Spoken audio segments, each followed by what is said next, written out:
Apple Vision Pro par-ci, Apple Vision Pro par-là, je n'en peux plus. On le voit partout. Mais en vrai, je comprends pas pourquoi les gens sont aussi émerveillés par ce casque. Bon, oui, je sais en partie pourquoi, parce que c'est Apple derrière et que ça fait évidemment beaucoup parler. Mais en dehors de ça, je trouve pas le produit incroyable. Mais je parle de son entièreté, hein. Évidemment que l'objet en lui-même est ultra intéressant, qu'il a des performances cool et je suis ultra content qu'il existe. Et je le dis de suite, merci à Apple de rentrer dans cette course, car grâce à ça, beaucoup vont un peu plus se bouger les fesses sur ce marché, qui est malheureusement au point mort depuis longtemps. Mais beaucoup sont là à penser qu'ils vont jeter leur ordinateur et leur smartphone pour avoir des écrans dans les airs autour d'eux. Mais spoiler alerte, c'est pas le cas. Et je vois quand même beaucoup de désinformation et de prouveurs, à faire tout et n'importe quoi sur les réseaux. Alors en tant que vétéran de la réalité virtuelle, moi j'ai eu un Oculus Rift DK2 dans les mains et j'ai 10 casques chez moi à peu près de moult marques. Et je vais vous dire pourquoi le casque Apple, comme tous les autres casques de réalité virtuelle en vrai, ne marchera pas si beaucoup de choses restent telles qu'elles le sont aujourd'hui. Car déjà oui,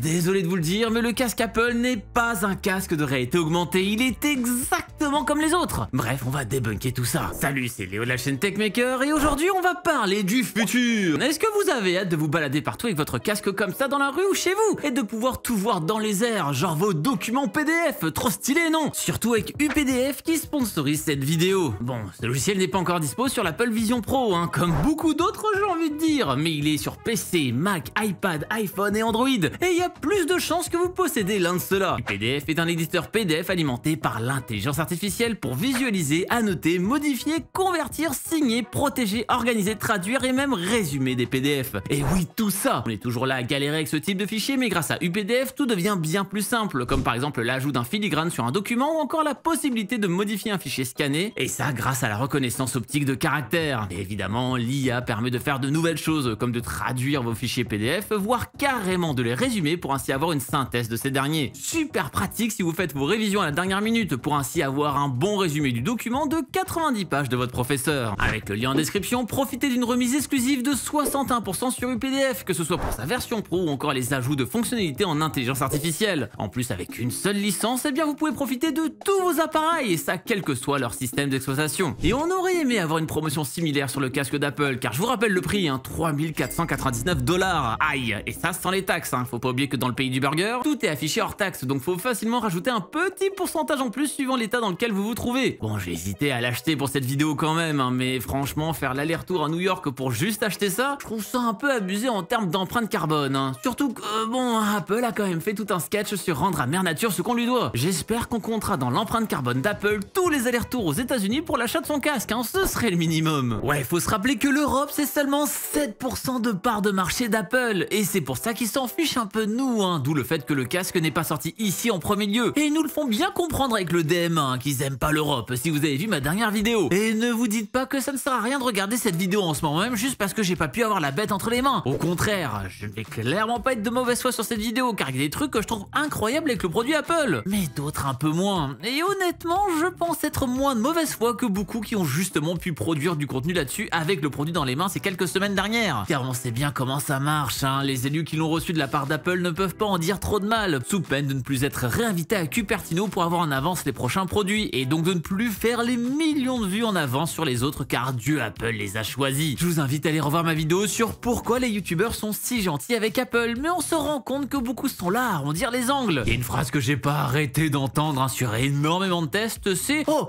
on a hâte de voir la deuxième itération, car on sent que ça va être incroyable, Ouais, le sous-texte de cette phrase c'est bon, le produit on le trouve naze, mais on espère qu'Apple fera mieux la prochaine fois, comme ça on n'aura pas à les défendre autant, Et je vais continuer cette digression, mais franchement, vous vous rendez pas compte à quel point c'est le nerf de la guerre, les vues sur les produits Apple en avant-première. C'est ça qui fait le succès d'une chaîne tech très souvent. MKBHD a par exemple raconté récemment qu'il ne fera pas de review du OnePlus 12 et de ses itérations, car il trouve qu'il n'y a que très peu de changements sur le smartphone. Alors que des vidéos sur l'iPhone 15 et ses itérations, il en a fait 5, Et des changements, il y en a eu autant, voire moins sur ces appareils-là. Ouais, ça crée deux poids deux mesures quand même, mais ça montre vraiment qu'il faut vraiment brosser Apple dans le sens du poil pour pouvoir continuer à être in. Et attention, je leur jette pas du tout la pierre, en soi les fautifs, ce sont ceux qui regardent et donnent autant d'attention à ces avant-premières. Et j'en suis tout aussi coupable, car évidemment ça m'intéresse au moins autant que vous. Et d'ailleurs, je voulais en profiter pour vous remercier de regarder mon contenu, malgré le fait que je doive souvent forcément prendre un peu plus de temps pour pouvoir vous proposer ces vidéos, vu que j'essaie d'être le plus transparent possible, et ça me joue parfois des tours avec les marques,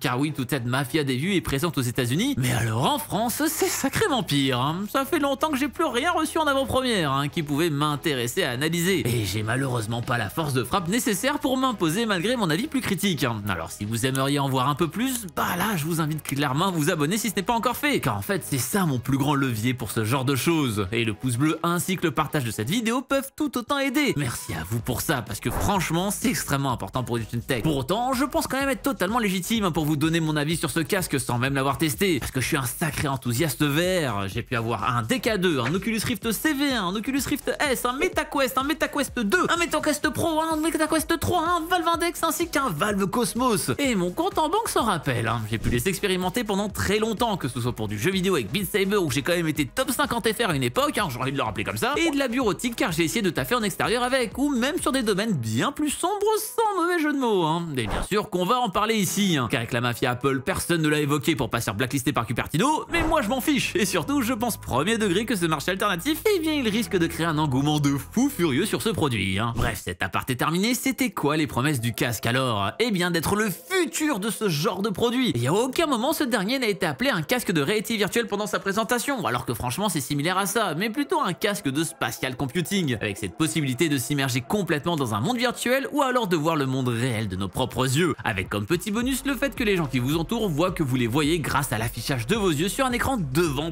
justement vos yeux. Hein. Ouais, tout ça c'est compliqué. Beaucoup ont crié au génie en mode oh là là mais c'est le futur, tout ça et on l'a évidemment jamais vu. Hein. Et désolé de vous le dire, mais non, ce délire de pouvoir voir la réalité, ça existe depuis pas mal de temps, notamment depuis le Quest 2 de chez Meta. Bon ok, à l'époque c'était en noir et blanc, mais depuis la technologie a évolué avec l'ajout de la couleur et de bien meilleures résolutions avec le Quest Pro ou encore bien le suivi des yeux, puis le Quest 3 qui n'a plus le suivi mais une meilleure résolution. Mais c'est vrai qu'on n'a jamais eu autant de pixels sur un casque grand public. Ok, on pourrait aller tâter du côté de chez Beyond VR ou de Varjo, hein, mais on est clairement beaucoup plus sur du produit de niche. Hein. Là l'avantage c'est que ça reste une grosse marque et c'est plaisant de voir quelque chose qui met autant le paquet sur la qualité de son retour vidéo. Ok, certes, c'est 7 fois le prix de ce truc, hein, mais ça reste un challenge technique et il n'y a qu'Apple qui se permettrait de proposer ça sur un marché où malheureusement on critique souvent le prix des casques. Hein. Faut se rappeler quand même que pendant longtemps la norme était de ne pas dépasser les 500 € et voir l'autre spectre aide à faire énormément évoluer tout le média. Mais oui, désolé de vous le dire, c'est tout aussi virtuel que le reste. Enfin, c'est plutôt de la réalité mixte car on voit certes la réalité mais seulement à travers un écran qui affiche le retour des caméras et c'est là la nuance. Car aussi bonne soit la réalité retransmise et aussi bonne soient les caméras, on aura toujours des limites techniques. Ok, la résolution est clairement au-dessus du reste. Hein. Encore heureux vu le prix, vous me direz. À titre de comparaison, on est sur du 2064 par 2208 sur le Quest 3 et là on passe sur du 3648 par 3144 sur l'Apple Vision Pro. Mais ça reste en dessous de la technologie folle que sont directement nos yeux, hein, qui en aura toujours un côté blurry à certains éléments. Et on aura toujours cette sensation de voir à travers une caméra, surtout avec un taux de rafraîchissement de 90 Hz, hein, ce qui est clairement beaucoup trop faible par rapport à ce qui nous permet de voir ces trucs. Ouais, on aura toujours cette sensation de voir une diffusion en direct, en certes bien meilleure qualité que sur le Quest 3. Là pour le coup, s'il y a encore un mec pour me dire que l'œil humain voit 24 images par seconde, je le mets au défi de regarder dans ce genre d'appareil en 24 FPS. Hein. J'en avais même fait une vidéo où j'essayais pour vous et j'ai failli en vomir. Je vous remets l'affiche en haut à droite si vous avez raté ça. Mais clairement, je ne souhaiterais pas ça, mon pire ennemi. La vraie réalité augmentée est en vrai assez rare et si on reste dans les casques, le seul grand public qui avait vu le jour, c'était celui de Microsoft, l'HoloLens, avec sa démo sur Minecraft qui s'affiche sur une table et c'était impressionnant à l'époque et encore aujourd'hui en fait. Et histoire de vous donner un coup de vieux,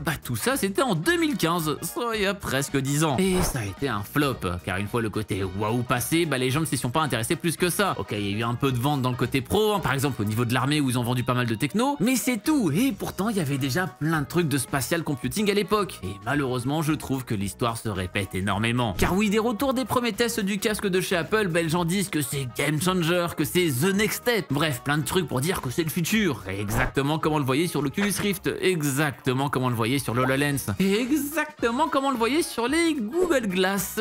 Oui, on va en parler aussi de celle-là, ne vous inquiétez pas. Hein. Et donc ok, c'est top, hein, on peut faire de l'ordinateur dans les airs n'importe où, on peut avoir des écrans géants n'importe où, et la qualité n'a jamais été aussi bonne. Mais le problème, c'est que c'est pas agréable de travailler comme ça, et j'en ai fait les frais. J'ai pu utiliser un logiciel équivalent sur mon MacBook pendant très longtemps, et franchement ça donne très rapidement mal à la tête, on a vite des limitations dans tous les sens, malgré le fait qu'on est sur les performances de notre ordinateur. Et surtout on perd énormément en fluidité qualité d'exécution. Alors peut-être que c'est un temps pour s'habituer, hein, je dis pas, mais au vu des différentes entreprises qui ont carrément forcé leurs employés à le faire et qui ont lamentablement échoué, pas sûr que ça vienne que de là. Hein. Surtout qu'en fait, leur technologie n'est pas encore complètement prête. Typiquement, si vous vous immergez complètement dans un monde de réalité virtuelle, eh bien il devient impossible de voir votre clavier physique, chose qui a été implémentée sur les casques de Meta maintenant il y a quelques années en fait. Hein. Et c'est aussi les travers qu'a le casque d'Apple, c'est que ça reste un premier jet. Et comme tout premier jet, il y a des ratés assez énervés qu'on ne verra pas sur la fameuse seconde itération que tout le monde attend. Hein. Déjà, bon, vous vous en doutez bien, mais il y a extrêmement peu d'applications tierces là-dessus, car d'un côté c'est nouveau donc c'est normal, mais aussi de l'autre beaucoup bout d'Apple car ils leur ont mené la vie dure sur leurs autres appareils. Pour citer les 3 plus gros qui ont dit qu'ils feront rien, il y a quand même YouTube, Netflix et Spotify, car ils ont annoncé ne pas sortir d'application sur le casque d'Apple, ce qui est franchement dommage au vu de l'envie de l'objet d'être un outil de productivité certes, mais aussi de divertissement. Et ne pas avoir ces énormes plateformes de streaming, ça fait sacrément tâche. Hein. Ce qui fait tâche aussi d'ailleurs, c'est ce fameux écran que peuvent voir les gens pour ainsi voir vos yeux, qui sont retranscrits depuis l'intérieur du casque grâce à des capteurs. Et bon on est pile poil dans de la pub mensongère ici, quand on compare ce qui a été montré dans les publicités et la réalité. Je comprends mieux pourquoi Tim Cook ne l'a pas porté pendant la présentation pour montrer le rendu de ses yeux, sinon ça aurait fait tâche. L'écran est bien trop sombre, l'alignement est souvent assez bizarre et franchement tout ça me paraît juste être une mauvaise idée maintenant. D'ailleurs le fait de pouvoir voir vos yeux est aussi utilisé pour votre persona, votre représentation de vous dans le monde virtuel, notamment pour créer votre visage en FaceTime. Et je trouve ça juste effrayant, pas que c'est pas bien fait, mais juste que justement ça se veut si proche de la réalité que du coup le peu qui manque rend ça effrayant. On est pile poil au pic de la vallée dérangeante ici, où chaque défaut se ressent énormément. Si vous voulez en savoir plus ce que ça veut dire, je vous invite à aller voir ou revoir ma vidéo qui parle des animatroniques effrayants, car franchement ça ne m'étonnerait pas que certains personnages seront utilisés pour servir de base à un jeu d'horreur sur le thème. Bref, personne ne veut vous voir comme ça. Mais surtout là aussi ça existait déjà avec le MetaQuest Pro qui permettait de faire pareil. Mais bon, le fait que personne ne veut vous voir avec, ça tombe bien car le casque est pensé pour être utilisé en intérieur, tout seul dans votre coin, et je comprends l'intention de rendre le casque plus vivant en permettant de rendre plus humaine la personne à l'intérieur. Ça grâce à la retransmission de ses yeux pour ainsi éviter le phénomène Jean écervelé comme la fameuse photo du Zuck qui se balade à côté de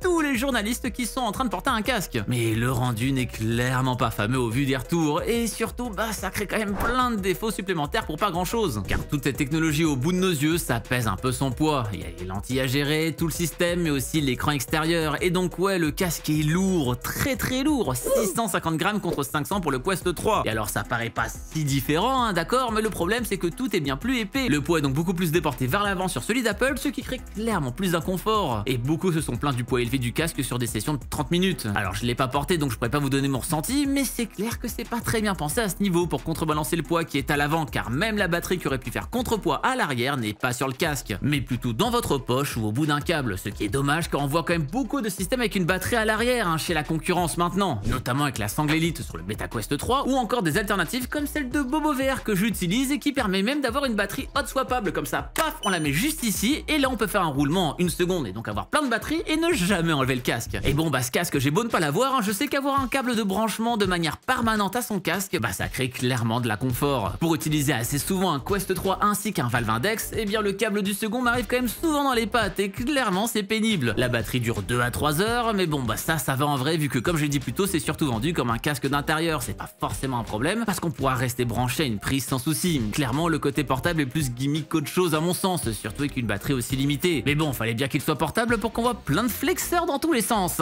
Bon, je vais pas leur jeter la pierre, ils sont jeunes et j'ai fait exactement pareil avec mon MetaQuest Pro, à faire des vidéos plus ou moins fines, dirons-nous, pour le buzz. Mais bon, le but de ces vidéos quand même, c'était vraiment juste de faire parler avec ça, donc franchement, elles n'ont que peu d'intérêt et ne sont absolument pas de vrais cas d'usage du casque. Ces bonhommes-là, on les verra plus dans 2 semaines en train de faire ça dans la rue. Mention spéciale au mec dans le métro qui a fait le tour du web à faire semblant de taper sur un clavier qui serait dans les airs en face de lui. Désolé de casser vos rêves, mais dès que le métro se déplace, toutes les fenêtres se barrent car elles ne vous suivent pas. Il faudrait être immobile avec ce casque. La seule possibilité d'être en déplacement, c'est avec le mode travel qui peut être utilisé en avion par exemple. Et une fois activé, vous ne voyez plus du tout le monde réel et vous êtes complètement immergé ailleurs. Donc le gars du métro, il s'est dépêché de faire sa vidéo avant que ce dernier ne redémarre. Ou alors c'est que du montage, sinon tout allait se barrer à l'autre bout de la ville. On dirait qu'avec tout ça, j'ai envie de balancer les casques de tout le monde par terre dès que j'en croiserai un. Mais en fait non, déjà car de 1 c'est pas très gentil de faire ça, mais surtout de 2, je suis quand même ultra content qu'Apple ait enfin sorti son casque de réalité virtuelle et je le trouve impressionnant, sans aucun sarcasme. Évidemment, on est sur un premier jet qui a des aberrations à jarter, hein, clairement. Typiquement l'écran qui affiche les yeux, soit faut faire en sorte que ce soit comme dans les pubs, soit faudrait l'enlever complètement pour gagner en batterie, pour gagner en performance et aussi en poids. Car là, c'est complètement inutile, même si oui, ça rajoute une identité visuelle, donc va falloir réussir à jongler avec ça. Hein. Par contre, avoir fait un casque avec un passe-trou de fou furieux, hein, donc pour de la réalité mixte, bah je suis content qu'on s'y intéresse de plus près, car il est vrai que sur le marché de la réalité virtuelle, cette fonctionnalité était plutôt reléguée au second plan jusqu'ici, en mode c'est une feature en plus, mais le vrai truc c'est la VR. Et là, de voir ce marché enfin être pris d'assaut à ce point, bah je suis plutôt content, car ça veut dire qu'on va aussi avoir plein d'applications là-dessus, et donc que ça risque de créer des usages supplémentaires, c'est certain. Typiquement, bah moi, ce fameux MetaQuest 3 que j'utilise pour de la réalité mixte, bah il m'arrive de l'utiliser couplé à mon piano pour ainsi apprendre à jouer certains morceaux, avec les notes qui volent devant moi pour ainsi avoir une expérience améliorée, et d'autres usages sont en train d'arriver. Hein. Par exemple, quelqu'un a pensé à pouvoir gamifier l'expérience de passer l'aspirateur en ajoutant des pièces à collecter au sol pour ainsi rendre le truc plus fun, et nous permettre de scorer un maximum tout en faisant le ménage.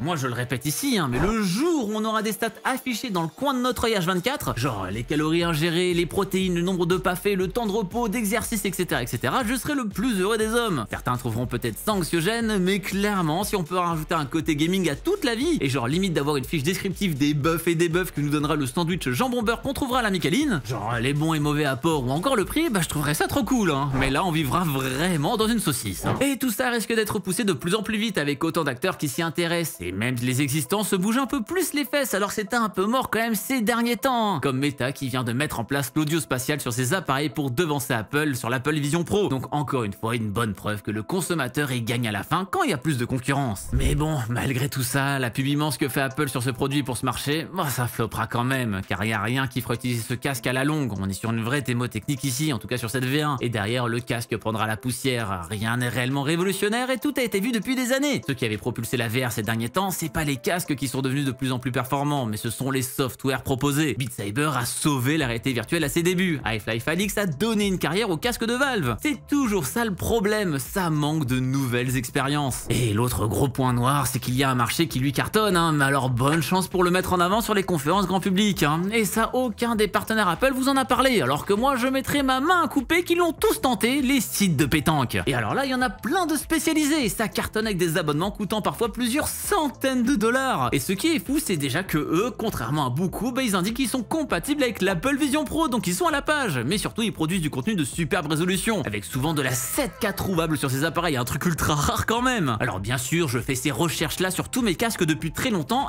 exclusivement pour des fins d'expérimentation. D'ailleurs, si ma comptable passe par là, l'abonnement premium à vie que j'ai pris sur ces sites sur le compte de ma société, c'est évidemment pour le travail et pour approfondir ma réflexion profonde sur les possibilités de ce grand casque. Voyons, on est très sérieux ici, hein, faut être ouvert à toutes les expériences. Ah, c'était donc lui l'imposteur. Et en parlant d'ouverture, bah le fait qu'Apple approuve cette technologie, c'est aussi très bien à ce niveau-là. Pour voir plus de constructeurs tiers s'y intéresser et proposer des accessoires compatibles. Enfin, pas que dans le truc de pétanque, hein, mais aussi plein d'autres évidemment. Comme par exemple tous les kits de full body capture qu'on peut trouver. C'est un vrai problème pendant de longues années, mais avec la norme OpenXR, c'est devenu bien plus simple pour tout le monde de proposer des accessoires compatibles avec tous. Bon, c'est vrai qu'ouverture et Apple, ça rime pas trop en général, hein, mais on trouvera des trucs. Mais c'est clair que ça ouvre une visibilité folle. Faut pas oublier à quel point Apple est extrêmement puissant aux États-Unis. Là-bas, 9 jeunes sur 10 ont un iPhone quand même. Hein. Et finalement, beaucoup découvrent que la réalité virtuelle et mixte existe et que c'est cool au point qu'il y en ait des reportages. Et pour vous dire à quel point les gens sont pas du tout au courant qu'on pouvait faire ça depuis longtemps, il y a quand même M6 qui a pris ma vidéo que j'ai fait à la salle de sport avec mon MetaQuest 3 et mon Corgi évidemment pour représenter une utilisation de réalité mixte du Apple Vision Pro. Encore une fois, c'est l'usage qu'on découvre ici et pas le casque d'Apple, et c'est ça que je trouve quand même super intéressant. Car oui, ok, il y a moins de pixels, mais ça reste la même expérience et c'est cool qu'on le découvre. Du coup, oui, je vais le dire comme tous ceux que j'ai critiqués au début, vivement le deuxième jet de ce casque, car clairement dans l'état, bah c'est pas utilisable sur de longues périodes, mais j'ai bon espoir pour le futur. Maintenant, il ne tient qu'à eux de proposer du software qui change réellement la vie, et ça c'est bien une force que je peux reconnaître à Apple, ils sont très souvent forts dans ce domaine. Donc à voir s'ils arrivent à le faire ici aussi, sans damner le monde de la réalité virtuelle. Mais sur le côté hardware, il y a encore beaucoup à faire, car certes il y a des très bonnes specs, mais le reste c'est pas ça. Mais c'est d'ailleurs assez étonnant que ce produit va à l'encontre de la philosophie d'Apple, où normalement normalement leurs produits ne sont pas les plus hauts sur les fiches techniques en termes de performance brute, mais arrivent à dépasser tout le monde avec l'optimisation logicielle. Là-dessus, je trouve que c'est un petit peu l'inverse quand même. Ce serait donc quoi la solution pour pallier tous ces problèmes? Eh bien qu'on ne soit plus sur des casques aussi géants et d'avoir de la vraie réalité augmentée véritable. Donc ouais, des Google Glass d'il y a 15 ans maintenant en somme, hein, mais avec des applications. Mais ça montre bien que même des lunettes qui pourtant montraient la réelle réalité ont floppé, parce que justement, une fois passé l'effet waouh, ben on s'en lasse. Et pourtant, bah c'était en 2010, hein. Alors un truc vachement plus gros qui est là à imiter la réalité de manière imparfaite, qui coûte beaucoup plus cher que des Google Glass, et qui en plus a un câble branché à votre poche à chaque déplacement, ouais non, c'est pas ça pour moi la solution, que ce soit pour du cloud computing ou pour un casque pour se balader partout. Et pour moi, le fait de ne jamais voir Apple les porter, de ne pas voir des gens travailler avec chez eux, de ne l'avoir vu qu'en pub, bah ça montre bien que ça ne peut pas remplacer, pour l'instant, le travail sur un vrai ordinateur. Et ceux qui ont essayé par le passé se sont pris un méchant retour à la réalité, comme encore une fois Meta qui avait forcé la main de ses employés à travailler avec les casques en cloud computing, et où la grande majorité a détesté l'expérience. Ce serait désastreux pour Apple de montrer cette même image. Et ne croyez pas ceux qui vous disent que c'est génial de bosser avec et qui en même temps vous montrent juste qu'ils sont là à scroller sur leur page d'accueil Twitter, hein. C'est pas ça que j'appelle travailler de mon côté. Une fois les mains dans le cambouis, ça devient juste infernal. J'en ai moi-même fait les frais comme j'ai pu vous le dire. C'est juste pas du tout agréable. Mais encore une fois, ça ne demande qu'à être amélioré. Et si ça se trouve, dans un futur pas si lointain que ça, tout le monde aura un casque du style dans la rue et certains s'enfermeront dedans car c'est bien plus sympa que la réalité. Et on finira comme les clodos dans Cyberpunk. Youhou, le futur ça donne envie, hein. Et alors, après tout ça, est-ce que je vous conseillerais ce casque pour améliorer votre productivité comme pas permis?